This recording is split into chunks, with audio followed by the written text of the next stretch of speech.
presenta su programa para que nuestros ríos lleguen sanos al mar.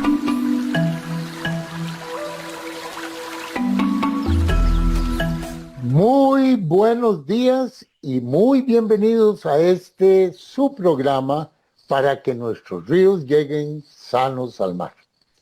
Este espacio radial que impulsa la Alianza Nacional Ríos y Cuencas de Costa Rica es para quienes nos sintonizan por primera vez un lugar de encuentro para reflexionar, para dialogar sobre la salud del agua, siempre ligada, por supuesto, al cuidado de nuestras cuencas, nuestros ríos y nuestros territorios. Hoy, tratándose del último programa del 2025, lo hemos querido dedicar a conversar sobre el programa de Bandera Azul Ecológica, el programa nacional. Como todos los que conocen el trabajo que realiza la Alianza, durante los últimos años ha venido trabajando muy de cerca la organización con el Laboratorio Nacional de Aguas y muy particularmente con la categoría de microcuencas, que es una de las 20 o más categorías que tiene el programa de Bandera Azul Ecológica. Para desarrollar y conocer más sobre este tema, le hemos pedido a su director que nos acompañe. Me refiero, claro, a don Arcelio Chávez Aguilar, cuya trayectoria ha estado profundamente ligada a la gestión ambiental y al trabajo con comunidades a lo largo del país.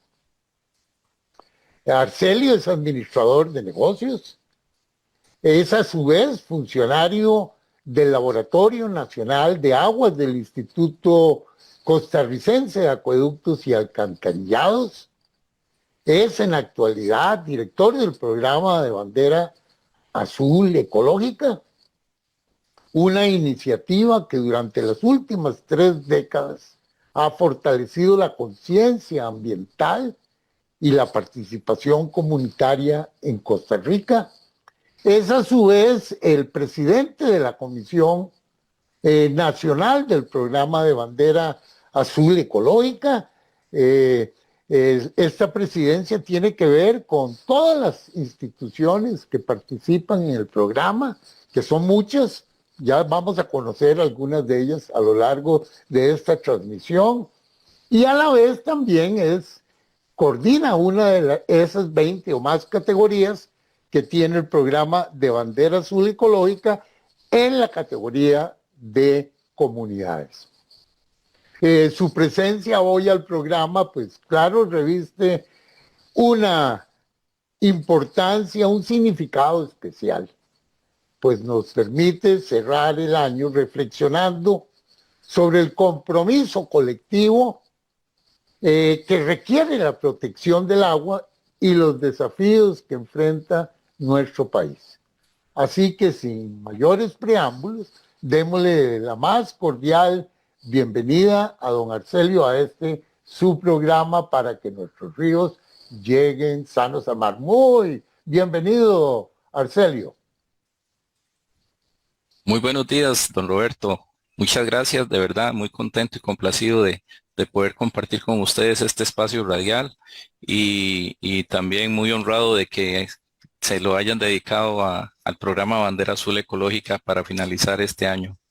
Bueno, como usted bien conoce, Arcelio, por muchos años, como dije al inicio, 8 años, nosotros hemos venido robusteciendo esa relación con el laboratorio. Sentimos que este es uno de los programas más importantes en el campo ambiental que tiene Costa Rica. Gracias a Dios que tenemos Bandera Azul Ecológica, se conoce en el mundo entero. Entonces, para la Alianza siempre ha significado una guía, un norte, y hemos hecho todos los esfuerzos posibles por robustecer particularmente una de las categorías. Me gustaría comenzar preguntándote que nos dieras una radiografía breve de lo que es el programa de Bandera Azul Ecología y cuál es su principal logro a través de estos 30 años de servicio al país. Pero antes, algo muy importante, que nos des una pincelada sobre tu persona. ¿Cómo es que estás vos en esto? ¿Cómo llegaste a acueductos y alcantarillados? ¿Por qué el Laboratorio Nacional de Aguas? Y ahora ocupando las tres posiciones importantísimas dentro del programa de Bandera Azul Ecológica. Bueno, es una historia un poco amplia, ¿verdad? Pero brevemente, soy funcionario de la IA desde hace ya 36 años, cumplo ahora en enero. Este, Cuando inicié en la dirección financiera del Instituto Costarricense de Acueductos y Alcantarillados. Ahí trabajé durante 10 años y tuve la posibilidad de conocer al doctor Darnell Mora Alvarado, en ese entonces quien era el director del programa Bandera Azul Ecológica y quien era el papá de la criatura también, porque él fue el que trajo el programa a Costa Rica y lo implementó.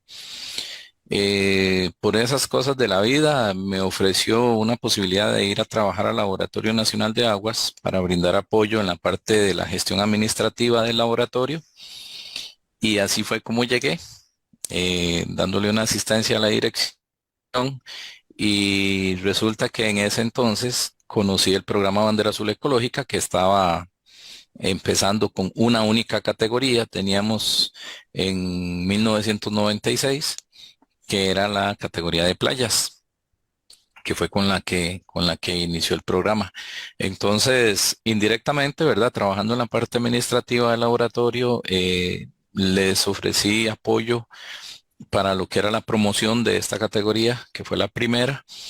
Y de ahí ese apoyo poco a poco se fue convirtiendo en un recargo de funciones, puesto que Bandera Azul Ecológica, los que trabajamos en el programa como tal, es algo adicional a nuestras funciones propias dentro de la institución, pero siempre con mucho cariño y con todo el esfuerzo, ¿verdad?, que se merece el ambiente y la salud pública de la población, es que los que estamos inmersos en él hemos venido trabajando y a mí me tocó gracias a esa oportunidad de la vida, ¿verdad? De empezar cuando ya existía la primera categoría que era la de playas.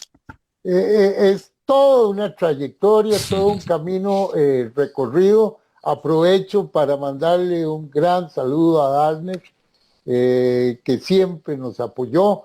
Es una dicha para Costa Rica haber contado con este programa y como decís vos, es el papá de la criatura. Así que le deseo una gran Navidad y un gran año nuevo y aprovecho el programa para hacerlo. Con él tenemos siempre una magnífica relación y él nos acogió a la alianza desde un principio, vio en los observatorios ciudadanos del agua también un camino para transitar la categoría de microcuencas. Entonces, qué dicha que tenemos la oportunidad de mandarle un saludo desde acá. Eh, Quisiera tal vez que nos enfoquemos, mucha gente se pregunta, ¿por qué esta diversidad de categorías? Tenemos volcanes, tenemos playas, tenemos municipalidades, tenemos escuelas, tenemos hogares sostenibles. ¿Cuál es el principio detrás de esto, Arcelio? Para que la gente comprenda que el programa de Bandera Azul Ecológica es realmente un trabajo de comunidad y es un trabajo ambiental que abarca muchos aspectos. Contanos un poco más de eso. Sí, claro. Quizás tal vez antes de entrarle a ese panorama, mencionar algunos antecedentes que dieron con la creación del programa que siento que sería importante. El Laboratorio Nacional de Aguas, que desde a finales de la década de los 70 empezó a hacer estudios sanitarios de las condiciones de dos playas en Costa Rica, que en ese entonces eran las más visitadas, ¿verdad? Punta Arenas y Limón Centro. Fue como el inicio de esta gran historia de Bandera Azul Ecológica. En el 86-87 pasamos de estudios a investigaciones y pasamos de dos playas a abarcar casi 66 playas en el Pacífico y unas 17 en el Atlántico. Y como te digo, pasamos de estudios a investigaciones. Después en los 90 a por la situación de la epidemia del cólera, el AIA, junto con la Caja Costarricense del Seguro Social y el Ministerio de Salud, iniciaron una campaña para evitar la propagación del vibrio del cólera, que en ese entonces nos vimos afectados. Y entonces fue como, como todo un antecedente, ¿verdad?, de cosas un poquito negativas, estudios de calidad sanitaria de playas que estaban contaminadas, investigaciones de playas, y esas investigaciones se hacían en base a la contaminación que recibían esas aguas y la epidemia del cólera. Entonces, estudios, investigaciones e identificación de contaminación. Y fue cuando el doctor Mora en 1995 tuvo la oportunidad de visitar Alicante en España y conoció de un programa denominado Bandera Azul, el programa Bandera Azul de la Comunidad Económica Europea, y dice que averiguó un poquito sobre qué trataba y se dio cuenta que era una certificación que la Comunidad Económica Europea le otorgaba a las playas por sus excelentes condiciones higiénico-sanitarias. Entonces ahí fue donde pidió toda la filosofía, la trae a Costa Rica, se escribe un proyecto, se presenta a la Junta Directiva de la IA. En ese entonces teníamos con vida a la doctora Ana Gabriela Ross, que en paz descanse, y ella muy sabia nos dio, bueno, yo digo nos dio porque ya yo me metí en el programa de lleno, ¿verdad? En ese entonces todavía no estaba, pero ella le dio el aval al doctor Daniel Mora para crear el programa, pero fue muy inteligente.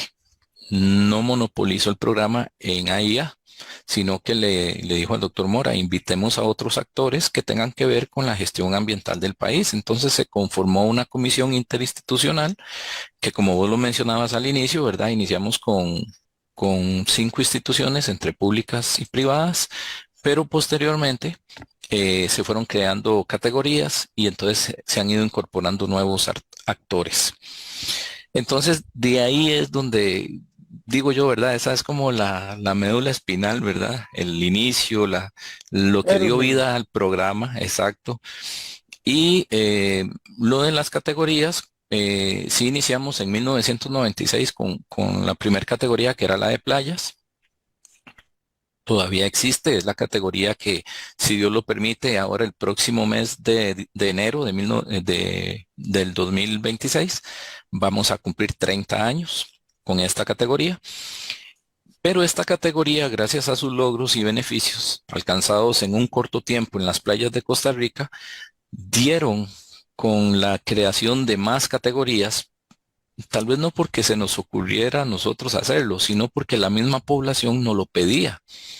Y entonces fue como nació la categoría de comunidades, la segunda que se creó, que también soy coordinador de ella, y esta categoría, como vio todo lo que estaba lográndose hacer en las comunidades de zonas costeras, pidieron que ellos también querían aplicar, nada más que en zonas no costeras. Entonces empezamos una categoría como denominada Tierras Adentro, con 4 comunidades en ese entonces. Y esto dio entonces vida a que otros Claro. sectores del país también quisieran tener bandera azul ecológica. Y así empezamos una historia desde 1996 hasta el año 2021, que creamos la última categoría que tenemos, en crear categorías con el pasar del tiempo. Actualmente tenemos 18 categorías. Teníamos 19, pero una se segregó puesto que era comunidad clima neutral, y nos dimos cuenta que es una categoría que tenía que estar inmersa en todas. La evaluación que hacíamos en esta categoría específica tiene que estar inmersa en todas, que son las acciones para enfrentar el cambio climático. Entonces, solo teníamos un participante, que era la Universidad EARTH. Por varios años la mantuvo ondeando, pero sí al final llegamos al acuerdo de que todas las acciones que tenían que ver con mitigar y adaptarnos al cambio climático, lo teníamos que incorporar en el resto de las categorías. Entonces así fue como nacieron las categorías año con año, tal vez no todas seguidas, pero sí cada ciertos periodos se han ido creando categorías nuevas. Hay un tema que nos une mucho, tanto al programa de Bandera Azul Ecológica, al laboratorio y a la alianza, y es el tema de las comunidades. Vos tenés una amplísima experiencia en trabajo comunitario. Nosotros es uno de los 4 pilares de la alianza, el trabajo con las comunidades. Y quisiera que ahondaras más en el tema y la importancia que reviste este concepto de comunidad y cómo es que es a través de las comunidades que vamos a lograr cambios en este país y particularmente en el tema del agua. Claro, eso es un tema muy lindo porque vieras que casi que todo el programa desde que nació va en torno al agua. Empezamos en playas y a pesar de que la evaluación en playas, el fuerte es el agua de mar, ¿verdad? Para los bañistas, para la recreación, eh, también se toma en cuenta el agua de consumo humano de la zona costera. Y ya vienen otros parámetros, ¿verdad? Como el manejo de residuos sólidos, la educación ambiental, la señalización, etcétera. Pero el agua está inmersa en todas las categorías que tenemos. Y cuando hablamos de comunidades, la categoría nació por iniciativa de una ASAA, que es una asociación administradora de un acueducto. Fueron ellos que nos dijeron en una administración de acueducto que querían participar en un programa como Bandera Azul Ecológica. Y entonces iniciamos en el año 2002 con, como te mencioné antes, con 4 comunidades. Vamos a ver si recuerdo: Atenas, San Marcos de Tarrazú, La Fortuna de San Carlos y Tarbaca. Con esas 4 comunidades iniciamos. Eh, Tuvimos que hacer una modificación de los parámetros de evaluación porque ya no estábamos hablando de una comunidad costera, sino de una comunidad que no tenía costa. Entonces, el fuerte acá sí es el agua de consumo humano. Evaluamos en realidad 9 aspectos generales a nivel de comunidades, pero el principal es el agua para consumo humano, que tiene un valor de 20%.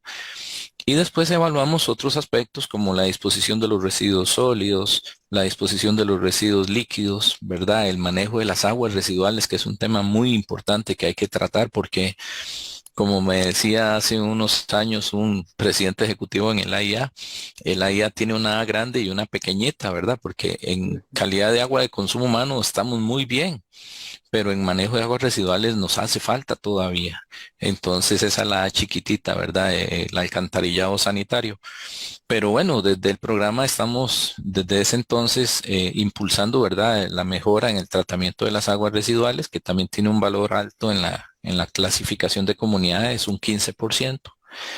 Después también agregamos otros factores como la señalización de carreteras, lugares turísticos o sitios de interés comunales, la educación ambiental, que es sumamente importante a nivel de todas las categorías de bandera azul. Tanto el agua como la educación ambiental son parámetros que conllevan todas las categorías. Atención integral de la salud, metemos un factor dirigido a la salud de la población. Y además la disposición y tratamiento de los vertidos industriales, en el caso que existan industrias en la comunidad. Y si no existieran industrias, entonces trabajamos la parte de comercios. Y otro parámetro que evaluamos también es la vigilancia o la seguridad policial de las comunidades, que también tiene que ver con la protección al ambiente, ¿verdad? Y tenemos sectores comunales que tienen, por ejemplo, covirenas o que tienen grupos organizados que protegen el ambiente. Entonces, estos parámetros en general son los que evaluamos a nivel de una comunidad. El trabajo comunal es voluntariado. Sabemos que es un poco complejo, un poco difícil, pero sí se pide que se conforme un comité local para que ellos puedan inscribirse eh, con al menos 5 miembros de la comunidad. Pueden ser líderes comunales, pueden ser personeros que representan organizaciones o instituciones públicas, qué sé yo, un miembro de la municipalidad, un miembro del área de salud o de la Cámara de Turismo, si existiera, o puede ser un vecino. Pero lo importante es que sean líderes comunales, ¿verdad? Para que puedan llevar el peso de toda su comunidad a través de una evaluación y lograr galardonarse con una bandera azul ecológica. Hay un tema que también pienso que es de mucha importancia, que lo conozcan quienes nos escuchan y nos están viendo el día de hoy, que es el Laboratorio Nacional de Aguas. Hablanos más del laboratorio, contanos cuál es el papel que juega el laboratorio nacionalmente. Eh, Últimamente sabemos que esta institución carece de recursos económicos suficientes para poder atender las necesidades del país. Sé que están en proceso de construcción desde hace muchos años de nuevas instalaciones. Hablanos más del laboratorio para que todos conozcan un poco la labor tenaz que realiza esta entidad y que tiene que ver con la salud del agua de todos, de todo el país. Claro. Bueno, esa es otra historia, ¿verdad? Bien amplia, muy linda.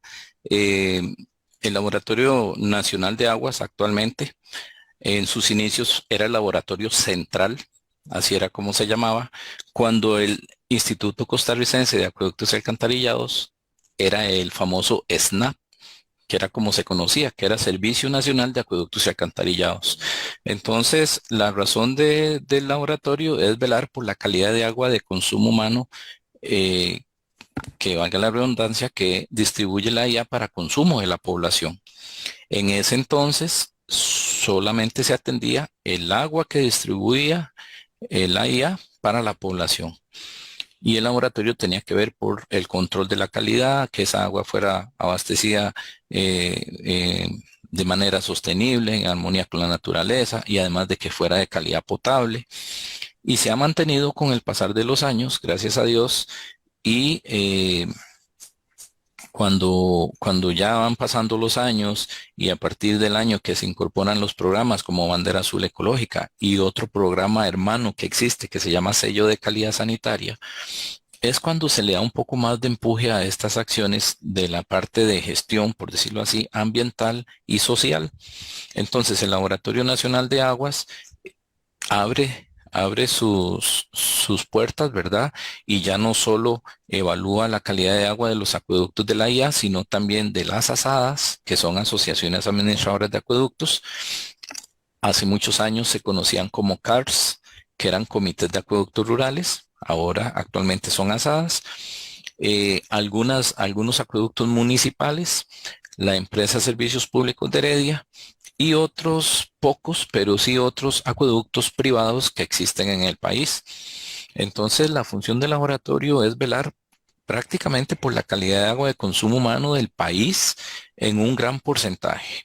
Desde ahí ya hablamos casi que de un 50% y el otro 50% lo logramos eh, eh, tener datos en forma estadística gracias a los análisis que hacemos de las otras organizaciones que distribuyen agua también en el país. Ujú. Sí, es una labor gigantesca, en realidad, la que ustedes. Para terminar esta primera media hora, porque el tiempo vuela acá, me Sí. gustaría que te refieras un poco a la Comisión Nacional, quiénes la integran, y con esto dejamos pues un panorama claro de acueductos, del laboratorio, de la comisión y del programa de Bandera Azul Ecológica. Que nos contés más la historia de esta comisión, quiénes la integran y si crees que en el futuro deberían haber otras instituciones involucradas. Eh, es muy interesante, como mencioné antes también, iniciamos en 1996 con 5 instituciones. El AIA invitó al Instituto Costarricense de Turismo, a la Cámara Nacional de Turismo, al Ministerio del Ambiente, al MINAE, a al Ministerio de Salud y con el AIA éramos 5. Con esos iniciamos. Conforme fueron pasando los años y se fueron creando categorías nuevas, entonces se incorporaron otros actores a la Comisión Nacional y pasamos de tener 5 a tener actualmente 17. Entonces, sumado a los que mencioné antes, se incorpora el Ministerio de Educación Pública cuando creamos la categoría de centros educativos. Se incorpora el grupo ICE cuando creamos la categoría de microcuencas, por cierto. Se incorpora el Ministerio de Agricultura y Ganadería cuando creamos la categoría del sector agropecuario. Se incorporan los amigos de la Red Costarricense de Reservas Naturales de Costa Rica con la creación de la categoría de espacios naturales protegidos. Tenemos participando también representantes de la Caja Costarricense del Seguro Social cuando creamos la categoría de salud comunitaria. La Alianza Empresarial para el Desarrollo, ellos se incorporaron con el apoyo de la creación de la categoría de cambio climático. Después el IFAN, el Instituto de Fomento y Asesoría Municipal, junto con la Unión Nacional de Gobiernos Locales, que se incorporaron a la comisión cuando creamos la categoría de municipalidades. Cuando creamos la categoría de construcción sostenible fue gracias al empuje del Colegio Federado de Ingenieros y Arquitectos de Costa Rica. Entonces, no solo asumimos el reto de crear la categoría, sino de incorporarlos a ellos en la comisión, ¿verdad? Puesto que eran los especialistas en el tema y en el campo. Entonces, tenemos un equipo de trabajo muy bueno de parte del Colegio Federado de Ingenieros y Arquitectos en construcción sostenible. Después, en base a la encíclica del Papa Francisco, que en paz descanse, denominada Laudato Si, la Conferencia Episcopal de Costa Rica nos pide apoyo para crear una categoría en bandera azul ecológica para poder seguir el mandato que les hacía el Papa con la encíclica de proteger nuestra casa común, ¿verdad? El planeta Tierra. Entonces, se incorpora un miembro de la Conferencia Episcopal de Costa Rica en la comisión. Tenemos al grupo AMPA, la Asociación Nacional de Protección Animal, que se incorporan con la creación de la categoría de bienestar animal. Y la más reciente, que ahora que lo mencionabas, ¿verdad? El Benemérito Cuerpo de Bomberos se incorpora con nosotros en la comisión. El año pasado tuvimos los primeros acercamientos con ellos. La idea es crear no una categoría, pero sí una estrella que va enfocada a todos los comités que hagan acciones para mitigar y prevenir los incendios. Entonces, por ahí ya tenemos también un representante nuevo en la comisión y, como lo dije antes, con ellos seríamos 17 instituciones que conformamos ya la Comisión Nacional de Programa Bandera Azul Ecológica. Bueno, es increíble la apertura del laboratorio y esta visión a futuro, esta integración de tantas importantes instituciones nacionales. Muchas instituciones se cierran a esos aportes y yo veo aquí que es todo lo contrario, es un apoyo continuo y un crecimiento que cada día, cada año es notorio de las categorías dentro del programa de Bandera Azul y el esfuerzo del laboratorio. Quería Claro. también preguntarte, tuve aquí la semana pasada a la coordinadora del capítulo de Armonía con la Naturaleza del informe anual de Costa Rica del 2025 y hablábamos sobre el agua. Hay tantos desafíos, Arcelio, con el agua hoy en la actualidad para el país. ¿Cómo afecta esto al laboratorio?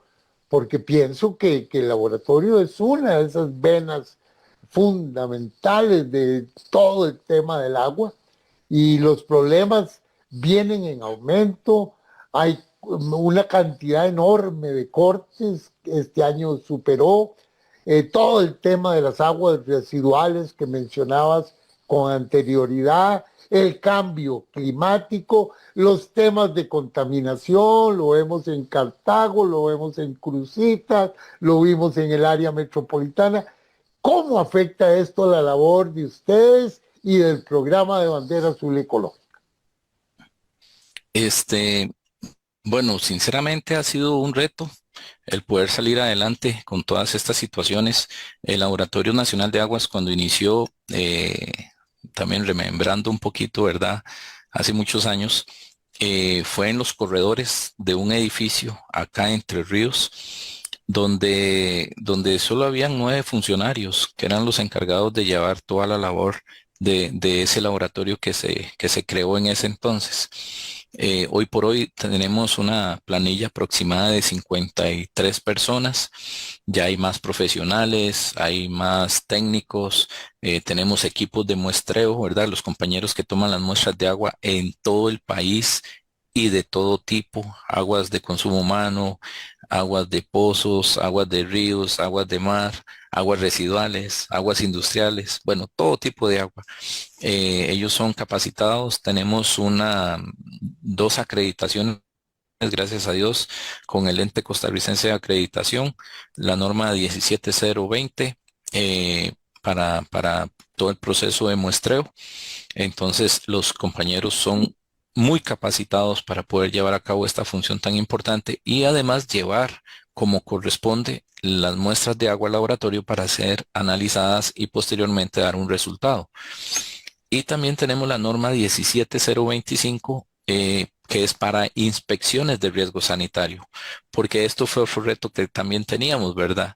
Hace muchos años se tomaban muestras, se daban análisis, se daban los análisis y se daban los resultados, pero hasta ahí. Hoy por hoy estamos velando porque haya una inspección de riesgo sanitario también que ayude a evitar esto que vos mencionabas, las contaminaciones en los ríos, las contaminaciones en las fuentes de aguas superficiales, que se han afectado mucho y últimamente hemos visto, ¿verdad? Varios pasajes, como vos bien lo decías, y que el laboratorio en estos casos ha tenido que correr para poder tomar las muestras, para poder detectar qué es la presencia o cuál contaminante, si es algo microbiológico o si es algo físico-químico que está contaminando o afectando el agua, para dar un mejor seguimiento y así dar al punto para eliminar el brote o eliminar la contaminación. Entonces el laboratorio ha tenido que asumir ese reto, como lo dije antes. Hemos, gracias a Dios, aumentado algunos equipos tecnológicamente hablando, ¿verdad? Para poder realizar análisis que quizás antes no hacíamos o los hacíamos de una manera que ya hay que irse actualizando, ¿verdad? Con la tecnología para dar mejores resultados. Quizá uno de los retos sea el crecimiento, ¿verdad? De la población, el crecimiento de los sectores que abastecen agua a la población y que tal vez no están adscritos a la IA o no están registrados. Entonces tenemos que empezar por dar educación ambiental, por capacitar a la población, por explicarles lo importante que el agua no es simplemente un líquido, ¿verdad? Sino que el agua es salud, que es un alimento y que el agua tiene que ser de calidad potable, ¿verdad? Para consumo humano y que bueno, en Costa Rica, gracias a Dios, a pesar de todas las situaciones que se están viendo, que también mencionabas, ¿verdad? De cortas, de que hay unas épocas en el año en que algunos sectores del país se ven con suspensión de servicio, lo cual afecta a la salud, ¿verdad? El suspender el agua, el no tener el agua disponible las 24/7, como decimos nosotros, puede ocasionar un problema de salud. Entonces hay que buscar algunos planes de contingencia para poder contar con agua de consumo humano la mayor parte del tiempo. Entonces también ahí es donde entran estos programas Bandera Azul y Sello como programas socioambientales para explicarle a la población lo importante que es, lo importante que si van a almacenar agua, que lo hagan de la manera correcta y adecuada, ¿verdad? No simplemente agarrar el agua y meterla en un tarro, sino que tiene su control, ¿verdad? Y que hay que mantener la calidad del agua para, si es para consumo humano. Y por otro lado, la asesoría que se está dando a nivel de sello de calidad sanitaria con acueductos que no son de la IA, dándoles todo el apoyo logístico, la asesoría necesaria para que ellos puedan abastecer sus poblaciones también y que no lleguen a sufrir en caso de que tengan desabastecimiento de agua. Entonces es un reto grande. El laboratorio ha sido un poquito, ¿cómo decirlo? Ya se nos está quedando corto. Mencionabas lo de la construcción del edificio nuevo. Tenemos ya muchos años de que se solicitó la construcción de un edificio acorde a la época, acorde a la cantidad de análisis que se llevan a cabo en el laboratorio y que hacen falta, nos hace falta infraestructura. Entonces, por ahí nos dieron una luz este año como que ya va a empezar a dársele seguimiento a lo que nació hace muchos años con el doctor Mora, ¿verdad? Que tuvimos la necesidad de pedir a la IA que se construyera un laboratorio nuevo como corresponde, pero que por una u otra razón se ha frenado, pero bueno, la fe en Dios es que para próximos años ya se pueda dar con la construcción de este nuevo laboratorio. Sí, y esto me lleva también a reflexionar un poco cómo ha sido de difícil para Costa Rica, para los costarricenses, apreciar el tema del agua. Y lo vemos también con la puesta en marcha de una nueva ley de aguas acorde a las necesidades de un país en el 2025, 2026, ya casi. Hemos tenido años de años y como que no hay un consenso, siendo un tema tan claro, tan evidente, tan necesario. Eh, yo a veces reflexiono sobre esto y digo, pero ¿por qué nos costará tanto? Y lo mismo en esta reflexión entra a lo del laboratorio. Es que es una prioridad nacional tener un ente, robustecer al laboratorio para que pueda responder a todos estos retos. Si vos cogieras el panorama de los análisis de agua que ustedes realizan en distintas comunidades a lo largo y ancho del país, ¿cuáles son los principales retos que tenemos los costarricenses en cuanto a calidad del agua y particularmente con el tema de contaminación? Bueno, pues en realidad es una responsabilidad de todos, como vos lo dijiste, ¿verdad? Tanto nosotros los usuarios, que tenemos la gran dicha, ¿verdad?, de levantarnos en la mañana, abrir la llave del grifo y tomar agua de calidad potable, como la responsabilidad de las personas que rondan o que viven o que están cercanas a las fuentes de agua, la protección del recurso hídrico desde donde nace, desde donde tenemos nuestras cuencas, ¿verdad? Que son tan importantísimas, las microcuencas. Todo lo que tiene que ver con la reforestación, que gracias a Dios desde unos años para acá se ha venido incrementando y ya hemos recuperado una gran cantidad de zona boscosa en el país, pero siempre es importante no dejar de lado eso, las márgenes de los ríos, no contaminar las fuentes de agua. En ocasiones contaminamos indiscriminadamente, ¿verdad? Porque quizás la persona no se da cuenta del daño que está haciendo. Hoy venía en la mañana conduciendo mi vehículo y vi un señor que por la ventana arrojó una basura, ¿verdad? Y le toqué el pito, pero no paró. Abrí la puerta del carro, eran unas hojas de tamal por la época, ¿verdad? Y digo yo, qué increíble. O sea, yo no entiendo cómo una persona a estas alturas, aunque es algo orgánico, ¿verdad? Que podemos decir que se va a degradar, pero no en el asfalto, no en la carretera donde puede llegar a obstruir una alcantarilla y vamos con problema de aguas, ¿verdad? De alcantarillas pluviales que se bloquean, se taquean por residuos que no deben llegar a ellas. Entonces, tiene que ver mucho con la conciencia, con la cultura de la población. Nosotros en los programas enfocamos mucho la parte de educación ambiental con los niños, con los jóvenes. Les hablamos de la importancia, les contamos historias como esta que mencionaba antes, ¿verdad? Que Costa Rica los chicos se levantan en la mañana para bañarse, alistarse, ir a la escuela, gracias a Dios. Que hay otros países donde los chicos se levantan en las mañanas para caminar kilómetros de kilómetros para buscar agua, para buscar una fuente de agua superficial que con suerte está contaminada o está sucia, pero es la única que encuentran y tienen que abastecerse con esas aguas. Hay un estudio que demuestra que hay una gran cantidad de población a nivel mundial que muere a raíz de falta de agua o porque consumen agua contaminada, porque son aguas insalubres, ¿verdad? Que son las que tienen en su entorno. Entonces sí es una responsabilidad de todos el velar por la calidad del agua, no contaminar los ríos, no contaminar las fuentes públicas, el proteger, como lo mencioné antes, la reforestación es sumamente importante y valiosa, pero también otras formas es educar a la población para que ese señor que hoy tiró esa basura por la ventana de ese carro no sea un ejemplo de algunos niños que vienen atrás, sino que más bien sea el ojo crítico que diga, ¿cómo hay una persona que hace eso a estas alturas de la vida? Y que ojalá más bien sea al contrario, ¿verdad? Y la población empiece a hacer cambios para mejorar las condiciones.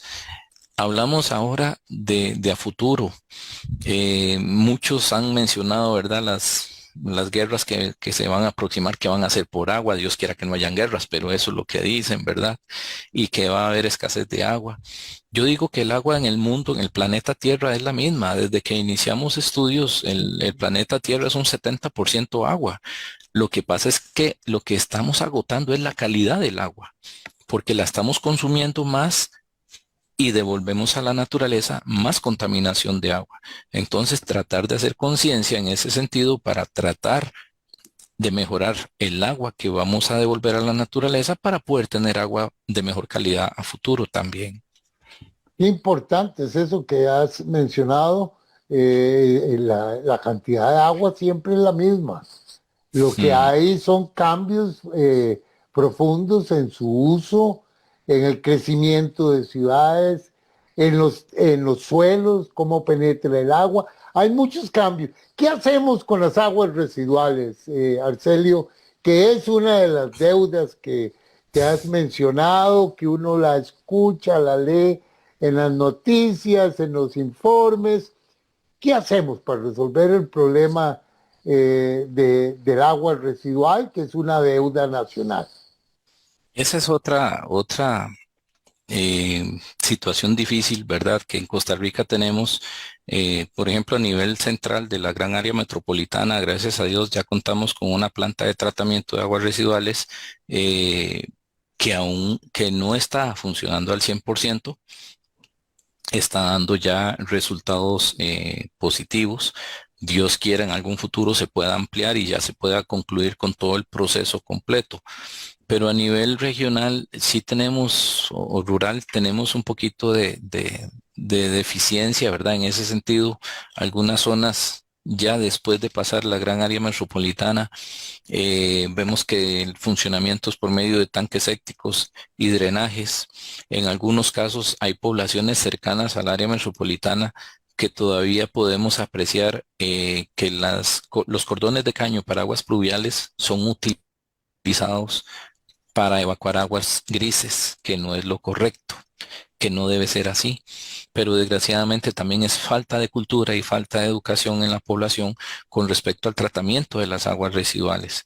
Entonces es una lucha que sí debemos tomar en cuenta todos los ciudadanos, ¿verdad? También el gobierno tiene su parte, ¿verdad? Pero nosotros podemos empezar también a tratar de mejorar ese tratamiento de las aguas desde nuestros hogares. Por ejemplo, que si no tenemos un tanque séptico con las dimensiones adecuadas, tratar de construirlo como corresponde, porque antes se construían hasta con un tubo de una alcantarilla, ¿verdad?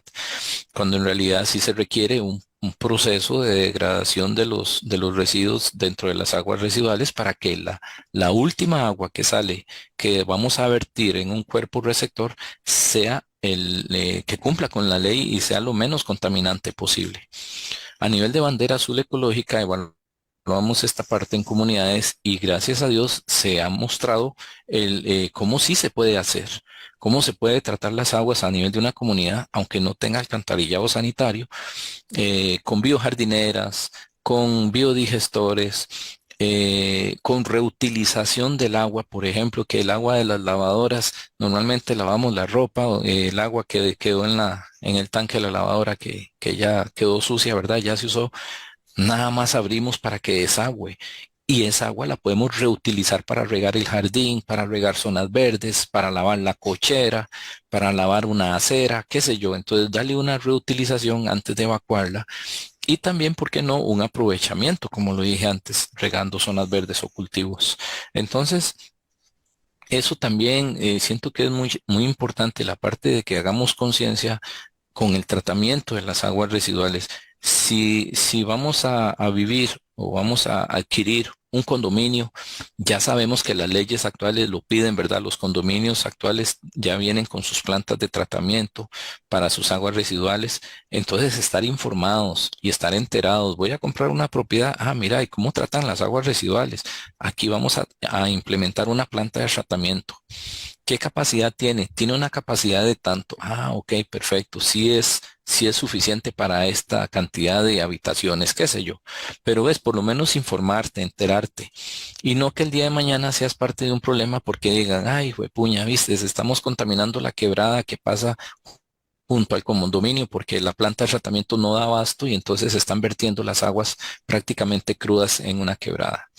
Entonces la situación tiene que ver con eso, también con la conciencia, el informarse y el tratar de ser parte de la conciencia para solucionar el problema de las aguas residuales.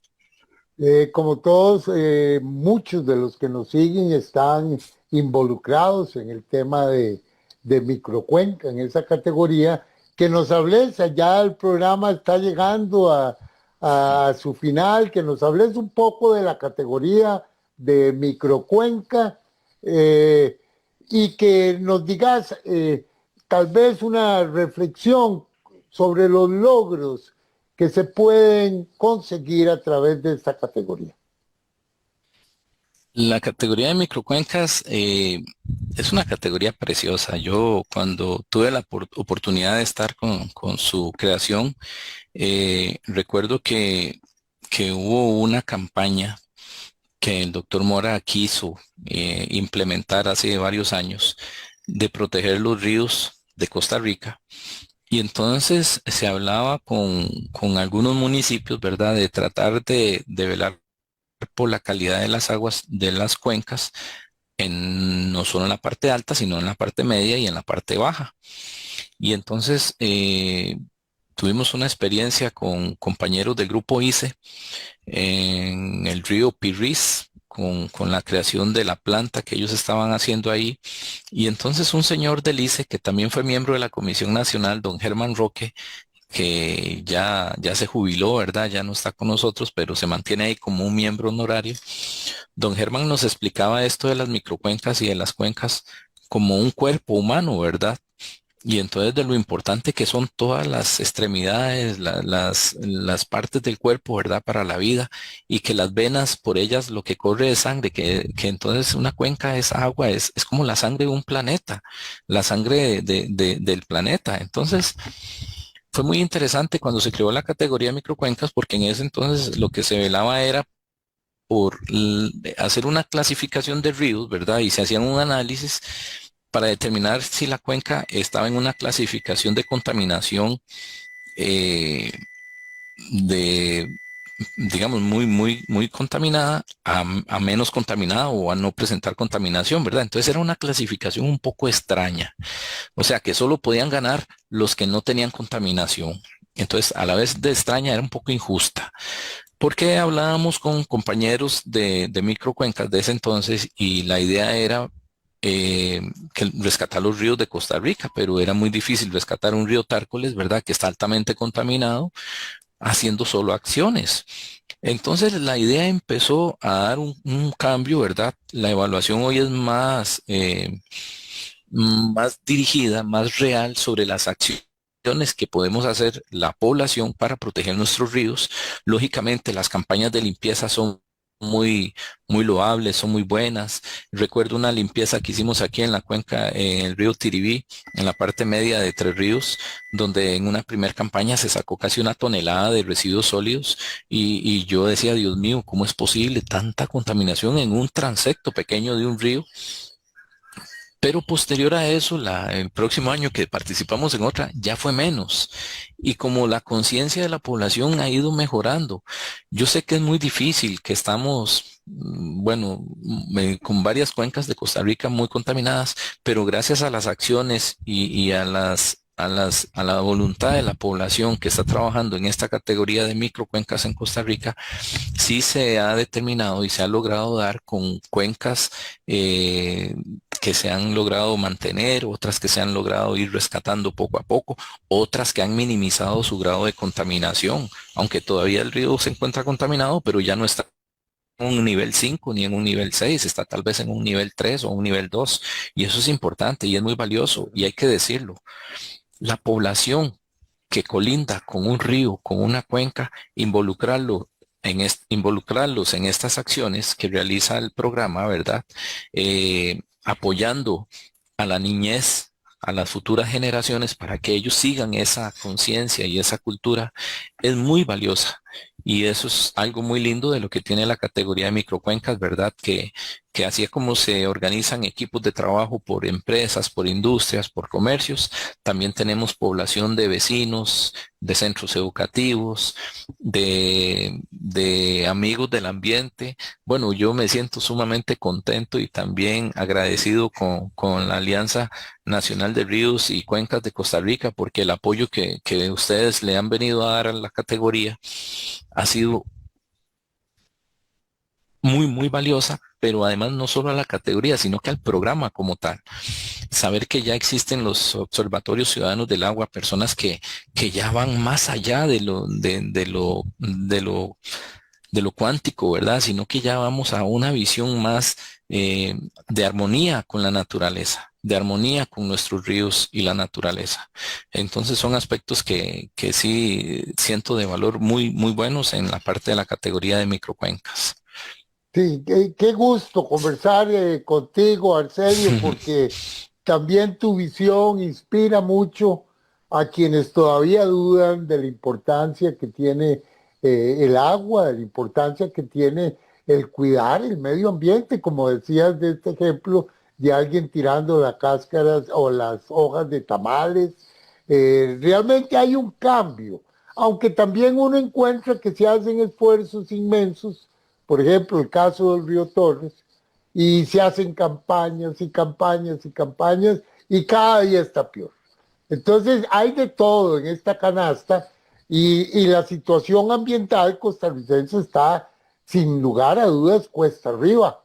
Pero hay gente como vos, hay muchos costarricenses que están poniendo lo mejor de sus conocimientos y de su esfuerzo por revertir este daño que nosotros los ciudadanos venimos haciéndole al país y al planeta.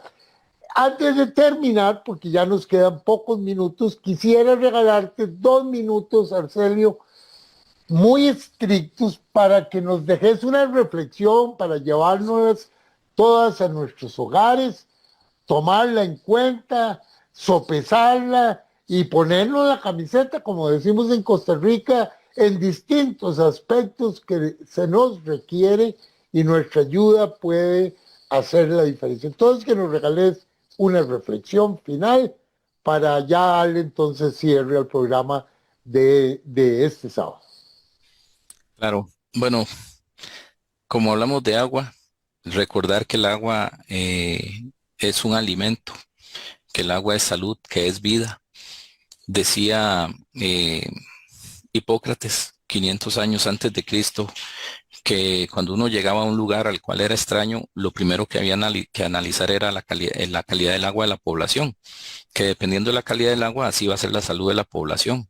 Hoy por hoy, yo diría que todas estas acciones que tratamos de hacer, desde no solo el programa Bandera Azul Ecológica y sello de calidad sanitaria, sino todas las acciones que realizan ustedes en la Alianza y otros sectores en protección de los ríos, de las cuencas, de las aguas subterráneas, van a que podamos tener una mejor calidad de vida y poderle dejar un legado a nuestras futuras generaciones también, para que ojalá el día de mañana ellos no vayan a sufrir eso que ya estamos viendo en algunas partes del mundo, ¿verdad? De escasez de agua o escasez en la calidad de agua.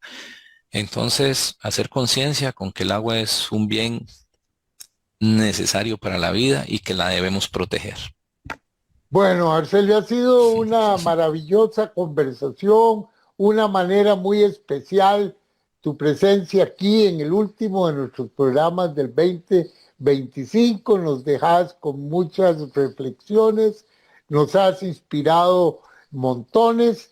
Realmente ha sido una charla exquisita y yo quiero agradecerte en nombre de todos en la Alianza, en nombre de todos los observatorios ciudadanos del agua, tu presencia hoy en el programa, en este cierre del 2025. Desearles a todos un bellísimo fin de año lleno de salud y lleno de alegría. Para vos también, Arcelio, y quiero invitarlos a todos para que nos sintonicen el próximo sábado a la misma hora, 11 de la mañana. Muchísimas gracias, Arcelio. Con mucho gusto y por igual.